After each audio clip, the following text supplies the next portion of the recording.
Anne's House of Dreams, Chapter 1, in the Garret of Green Gables. "Thanks be I'm done with geometry, learning it or teaching it," said Anne Shirley, a trifle vindictively, as she thumped a somewhat battered volume of Euclid into a big chest of books, banged the lid in triumph, and sat down upon it, looking at Diana Wright across the Green Gables garret with grey eyes that were like a morning sky. The garret was a shadowy, suggestive, delightful place, as all garrets should be. Through the open window by which Anne sat blew the sweet-scented, sun-warm air of the August afternoon. Outside, poplar boughs rustled and tossed in the wind. Beyond them were the woods where Lover's Lane wound its enchanted path, and the old apple orchard which still bore its rosy harvests magnificently. And, over all, was a great mountain range of snowy clouds in the blue southern sky.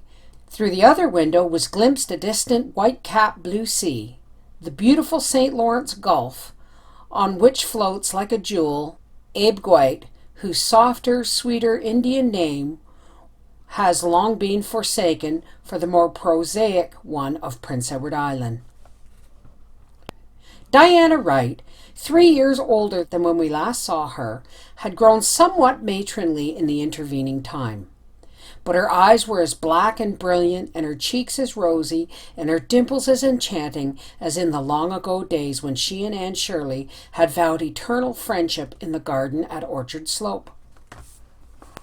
In her arms she held a small, sleeping, black-curled creature who for 2 happy years had been known to the world of Avonlea as Small Anne Cordelia. Avonlea folks knew why Diana called her Anne, of course, but Avonlea folks were puzzled by the Cordelia. There had never been a Cordelia in the Wright or Barry connections. Mrs. Harmon Andrews said she supposed Diana had found the name in some trashy novel, and wondered that Fred hadn't more sense than to allow it. But Diana and Anne smiled at each other. They knew how Small Anne Cordelia had come by her name. "You always hated geometry," said Diane with a retrospective smile. "I should think you'd be real glad to be through with teaching anyhow." "Oh, I've always liked teaching, apart from geometry. These past 3 years in Summerside have been very pleasant ones. Mrs. Harmon Andrews told me when I came home that I wouldn't likely find married life as much better than teaching as I expected.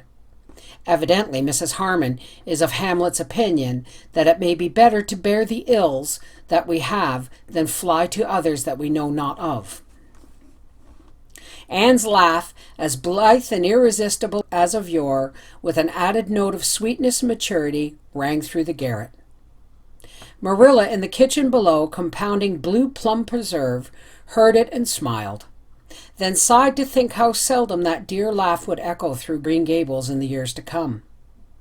Nothing in her life had ever given Marilla so much happiness as the knowledge that Anne was going to marry Gilbert Blythe.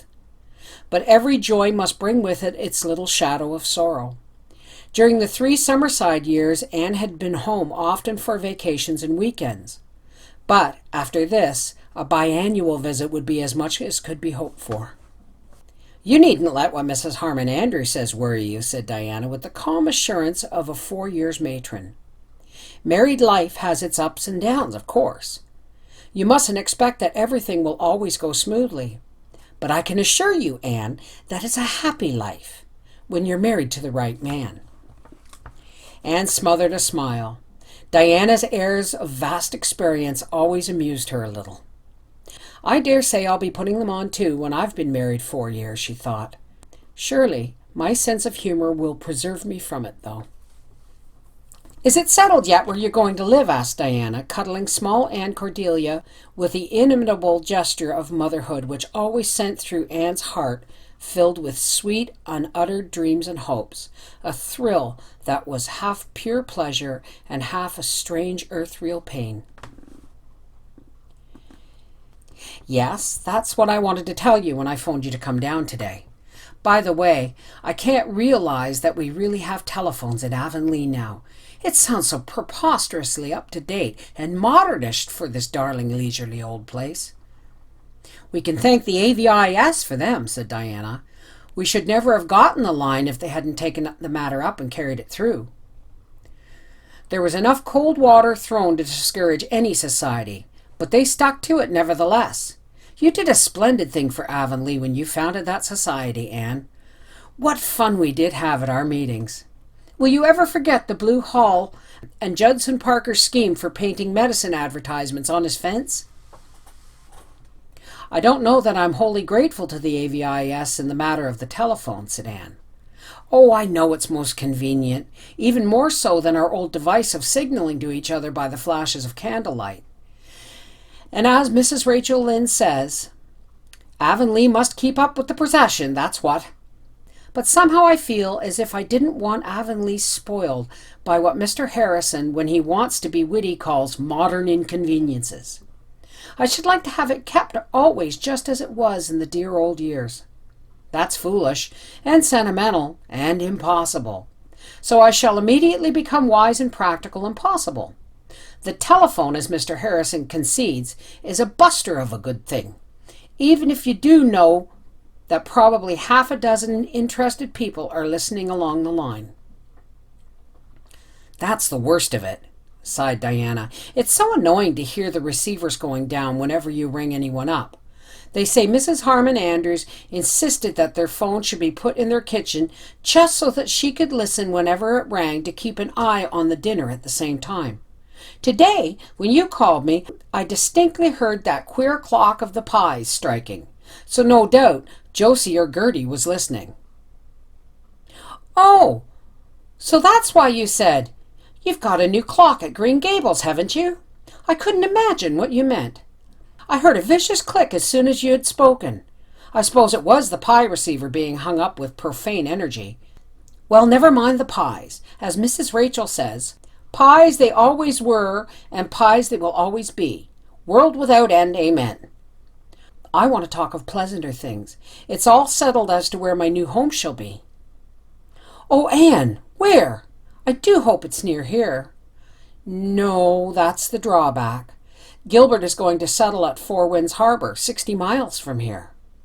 60? It might as well be 600, sighed Diana. I never can get further from home now than Charlottetown. You'll have to come to Four Winds. It's the most beautiful harbor on the island. There's a little village called Glen St. Mary at its head, and Dr. David Blythe has been practicing there for 50 years. He is Gilbert's great uncle, you know. He's going to retire, and Gilbert is going to take over his practice. Dr. Blythe is going to keep his house, though, so we have to find a habitation for ourselves. I don't know yet what it is, or where it will be in reality, but I have a little house of dreams all furnished in my imagination. A tiny, delightful castle in Spain. Where are you going for your wedding tour? Asked Diana. Nowhere. Don't look horrified, Diana, dearest. You suggest Mrs. Harmon Andrews.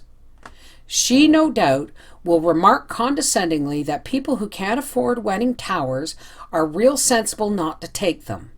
And then she'll remind me that Jane went to Europe for hers. I want to spend my honeymoon at Four Winds in my own dear house of dreams. And you've decided not to have any bridesmaid? There isn't anyone to have. You and Phil and Priscilla and Jane all stole a march on me in the matter of marriage, and Stella is teaching in Vancouver.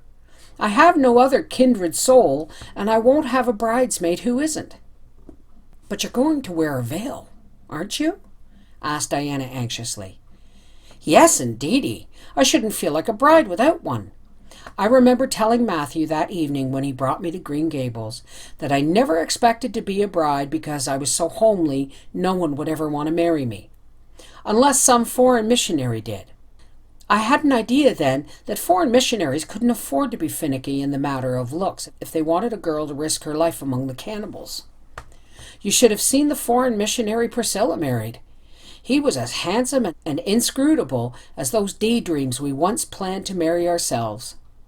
Diana, he was the best-dressed man I ever met, and he raved over Priscilla's ethereal golden beauty.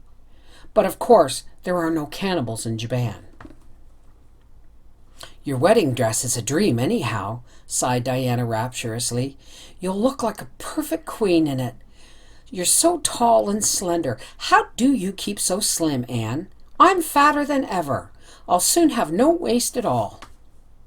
Stoutness and slimness seem to be a matter of predestination, said Anne. At all events, Mrs. Harmon Andrews can't say to you what she said to me when I came home from Summerside. Well, Anne, you're just about as skinny as ever. It sounds quite romantic to be slender, but skinny has a very different tang. Mrs. Harmon Andrews has been talking about your trousseau. She admits it's as nice as Jane's, although she says Jane married a millionaire and you're only marrying a poor young doctor without a cent to his name. Anne laughed. My dresses are nice. I love pretty things. I remember the first pretty dress I ever had. The brown Gloria Matthew gave me for our school concert. Before that, everything I had was so ugly, it seemed to me that I stepped into a new world that night.